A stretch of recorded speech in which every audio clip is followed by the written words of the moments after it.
സങ്കീർത്തനങ്ങൾ 31:12-14 വാക്യങ്ങളിൽ മരിച്ചു പോയവനെ പോലെ എന്നെ മറന്നുകളഞ്ഞിരിക്കുന്നു. ഞാൻ ഒരു ഉടഞ്ഞ പാത്രം പോലെ ആയിരിക്കുന്നു. എങ്കിലും യഹോവേ, ഞാൻ നിന്നിൽ ആശ്രയിച്ചു. നീ എൻ്റെ ദൈവം എന്നു ഞാൻ പറഞ്ഞു എന്ന് എഴുതിയിരിക്കുന്നുവല്ലോ.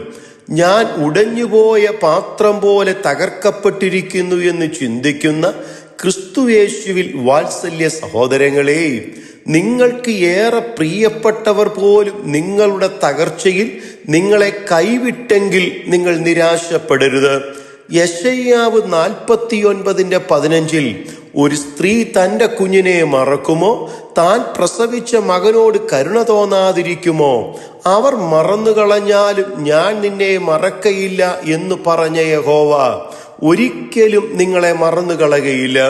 ഇരമ്യാവ് 18:4 കുശവൻ കളിമണ്ണ് കൊണ്ട് ഉണ്ടാക്കിയ പാത്രം അവന്റെ കയ്യിൽ ചീത്തയായി പോയതും, എന്നാൽ കുശവൻ അതിനെ തനിക്ക് തോന്നിയതുപോലെ മറ്റൊരു പാത്രമാക്കി തീർത്തതും യഹോവ ഇരമ്യാവിനെ കാണിച്ചതിനു ശേഷം 6-ാം വാക്യത്തിൽ, ഈ കുശവൻ ചെയ്തതുപോലെ എനിക്ക് നിങ്ങളോട് ചെയ്യുവാൻ കഴിയുകയില്ലയോ?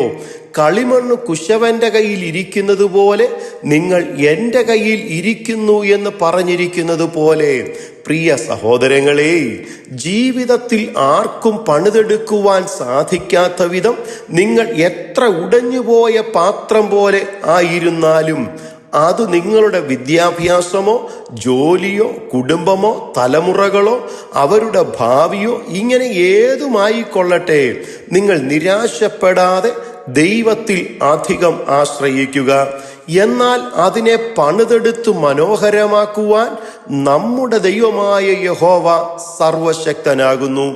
നമ്മളുടെ കർത്താവായ യേശുക്രിസ്തു ഇന്നും ജീവിച്ചിരിക്കുന്ന നല്ല കർത്താവായി നമുക്കുള്ളതിനാൽ ദൈവം നിശ്ചയമായും നിങ്ങൾക്ക് വേണ്ടി അത്ഭുതം പ്രവർത്തിക്കും.